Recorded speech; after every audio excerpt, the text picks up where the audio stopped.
Alô. Graça e paz de Jesus Cristo. Vocês estão bem? Por que o pessoal não gosta de sentar no primeiro banco, hein? A igreja, só as crianças estavam sentadas aqui, né? Por isso, né? Mas às vezes a gente pega a igreja assim, parecendo que quer ficar mais longe do pregador. Talvez aquele pregador que comece a falar e aí começa a espirrar água também, né? Então já se protege ali. Queridos, hoje me pediram que eu fizesse uma apresentação para vocês.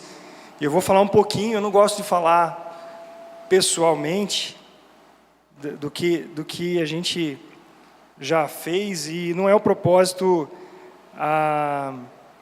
fazer outra coisa, senão me fazer conhecido para vocês um pouquinho mais, tá? Então, meu nome é Eric, eu sou um dos pastores da Primeira Igreja Batista lá em Londres. Posso usar aquele ali? Pode ser? Então tá bom.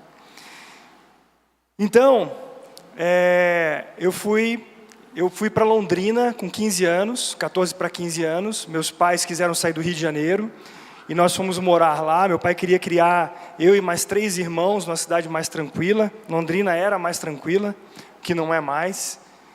E nós nos mudamos, meus primos, minha tia, meu tio já moravam em Londrina. E nós fomos e ficamos na casa deles 3 meses, até que meu pai conseguiu comprar uma casa. Vendemos tudo no Rio de Janeiro, fomos para lá. E eu nasci no lar evangélico. Meus avós, tanto da parte dos meus pais, meu pai e da minha mãe, evangélicos. E eu conhecia o evangelho da seguinte maneira. A minha avó, ela me levava para os chamados pontos de pregação. E a gente ia para aqueles lugares, casas em alguns lugares do bairro, onde tinham os estudos bíblicos. E minha avó foi me levando, foi ela que me ensinou a ler e escrever, antes de entrar na escola. E a minha mãe me deu minha primeira Bíblia. E eu era uma pessoa, um garoto que procurava ser obediente e fazer as coisas certas. E um dia, eu levantei a mão após um apelo, fui à frente com o apelo de aceitar a Jesus. E naquele dia, com a sinceridade do meu coração, eu falei, eu aceito. E com 12 anos, eu subi no púlpito pela primeira vez no domingo à noite para pregar. Era um culto organizado pelo Ministério de Jovens. E o líder dos jovens não achou algum jovem que pudesse ministrar a palavra. E me convidou, me desafiou. Meu pai me ajudou a preparar o sermão daquela noite. E eu preguei aquele versículo do Salmo que diz: como purificará o mancebo o seu caminho? A Bíblia diz, observando segundo a tua palavra. Mas eu não sabia o que era isso. Quando eu via alguma pessoa ir à frente num apelo após uma pregação, eu ficava maravilhado com aquilo. Mas quando essa mesma pessoa, algumas semanas depois, ia à frente mais uma vez, aquilo ali já soou muito estranho.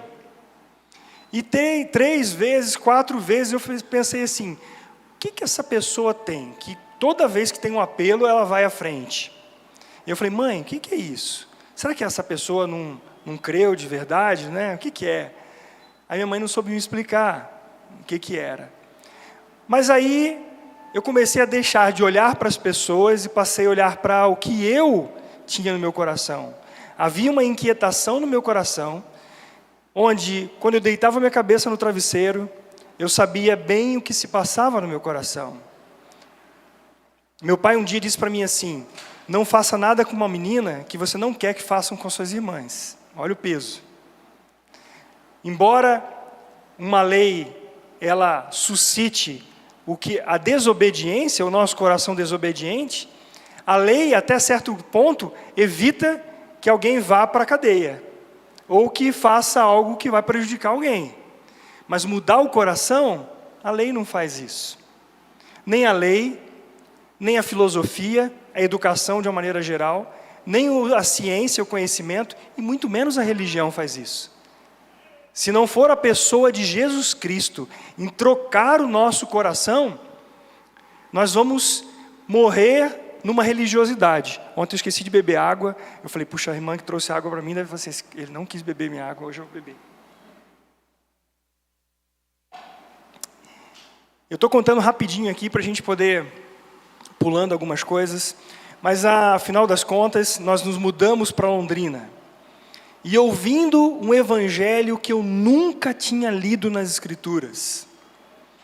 Um evangelho que diz que eu nasci com uma natureza rebelde, contrária a Deus. Primeiro ponto que eu não sabia. Eu sabia que tinha alguma coisa errada. Mas se eu me esforçasse, se eu lesse mais a Bíblia, se eu orasse, se eu fosse mais às reuniões da igreja, a questão estaria resolvida. Porque aí eu estaria fazendo mais coisas boas do que ruins. Mas havia um medo, porque se uma hora eu morresse fazendo coisa errada. Então essa era a minha consciência. Quando eu li nas Escrituras que o nosso coração é corrupto desde quando nós nascemos, aí aquilo me confrontou no momento, eu com aquela faísca de sinceridade, falei, mas eu acho que eu não sou tão ruim assim. Eu acho que eu faço coisas boas, isso aí Deus vai considerar. E aí a Bíblia vai dizendo que não há nenhuma obra, nenhuma boa ação que nós possamos fazer que vá nos dar um lugar no reino eterno, no reino de Deus. Isso aí foi o primeiro desafio ao meu coração, porque eu lutava com isso. Eu lutava. Isso teve um desdobramento. A outra questão que eu não sabia, que a morte de Jesus Cristo, ela não foi somente substitutiva.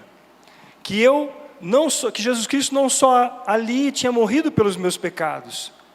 Eu não sabia que a minha natureza perversa, o homem velho, como diz Paulo aos Romanos, capítulo 6, versículo 6, foi colocado em Jesus Cristo. Que o poder da sua atração me levou a morrer juntamente com Ele. Eu não sabia disso. E eu estava sinceramente equivocado. Eu estava sinceramente baseando a minha crença em algo errado, que era o conceito que eu até tinha ouvido. Que não era o evangelho completo do Senhor. É verdade que o Senhor Jesus morreu porque Ele atraiu a nossa natureza perversa e os nossos pecados foram perdoados totalmente no derramamento do sangue de Jesus.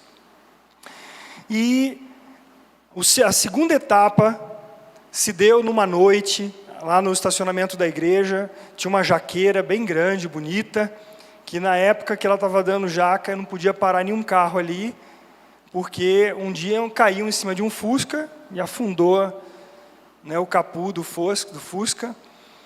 O capô do Fusca, né? E eu, debaixo daquela jaqueira, estava conversando com um irmão muito querido, Marcos Solion. Ele era um dos que eu acompanhava tocando o violão no Ministério Infantil, quando a gente tinha alguma programação. E eu falei, Marcão, eu não aguento mais essa dúvida. A Bíblia diz que o meu velho homem foi crucificado com Cristo, mas eu não sinto nada disso.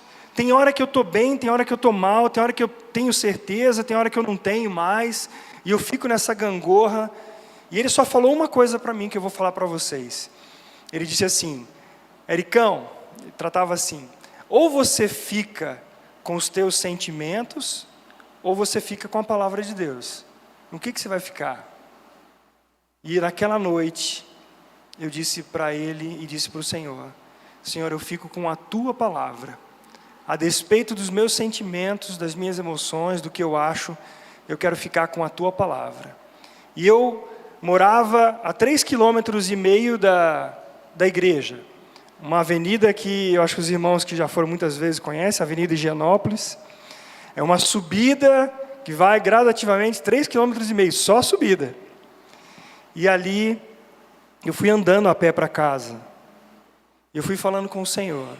Senhor, eu quero ficar com a tua palavra. Eu quero ficar com a tua palavra. Eu não quero ficar com os meus sentimentos, mas com a verdade que o Senhor diz. E assim, aquele que pode, aquele que vela sobre a sua palavra para cumprir, fez de tal maneira que a Bíblia diz que a fé não é nossa, mas vem do Filho de Deus. A fé que Ele nos dá. Quando nós achamos que nós temos fé, essa fé, é uma crença nossa, que ela oscila conforme o nosso coração. Mas quando a fé vem do Senhor, mesmo que as circunstâncias estejam contrárias, Ele firma os nossos passos, Ele firma a nossa vida nele. Hoje eu vou cronometrar aqui para não achar que eu passei do horário. De vez em quando eu venho e olho aqui. Mas antes de começar a palavra nesta noite, bom, eu não disse tudo para vocês. Depois de uns anos, eu fiz a faculdade de Educação Física, me formei em Educação Física lá em Londrina, na UEL. Logo em seguida fiz pós-graduação e fui trabalhar com treinamento e natação, treinamento de alta performance. E tivemos atletas no clube que eu trabalhava, atletas de destaque nacional. E até que, nesse período de formação, eu conheci a Patrícia, minha esposa. Nós somos casados há 31 anos. Temos 3 filhos, o Emanuel de 27, o Gabriel de 24 e a Isabela de 21. O Emanuel já é casado há 2 anos, vai fazer quase 3 anos. O Gabriel e a Isabela estão no caminho, já com os seus respectivos pré-cônjuges. E a gente logo seremos só eu e a Patrícia em casa.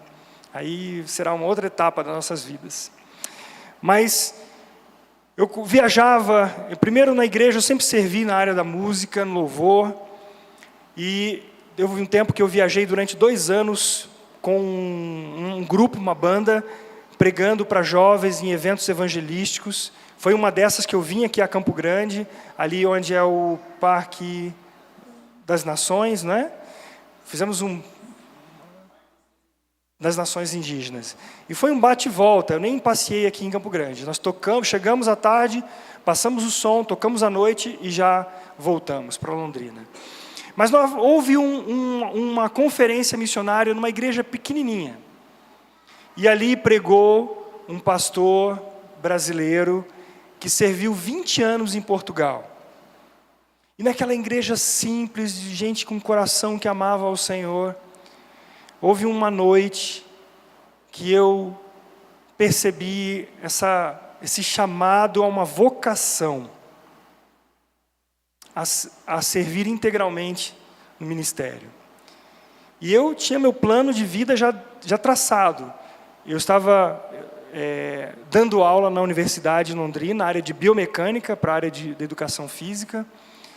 E ali eu falei, agora, vou voltar para Londrina, vou conversar com a minha esposa e quero ver o que ela vai dizer. E a palavra dela foi assim: querido, onde Deus te enviar, eu estou junto com você. E aí eu entendi ali que o Senhor estava nos dirigindo para algo diferente. Mas o meu plano era de mestrado, doutorado e continuar dando aula na universidade. E depois efetivar. E aí eu pensei, agora eu não vou poder conseguir continuar com esse plano. E foi então que depois de pouco tempo eu entrei no seminário. Depois do primeiro ano de seminário o Senhor nos levou para Florianópolis, onde ficamos 8 anos lá. Nasceu a Isabela, nossa terceira filha lá. E Deus vem fazendo, Deus vem mexendo com a gente. Voltamos para Londrina, a convite do pastor Glênio, para pastorear, ele já nos conhecia desde garoto.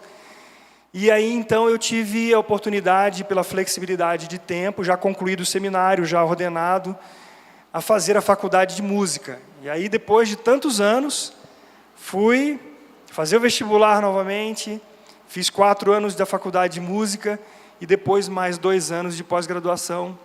E o Senhor tem usado essa ferramenta no trabalho com crianças lá em Londrina, na formação deles. Então, um pequeno assim, resumo do que Deus nos trouxe. E eu sei que é obra da graça dEle, em todas as coisas. É graça e misericórdia do Senhor. Amém.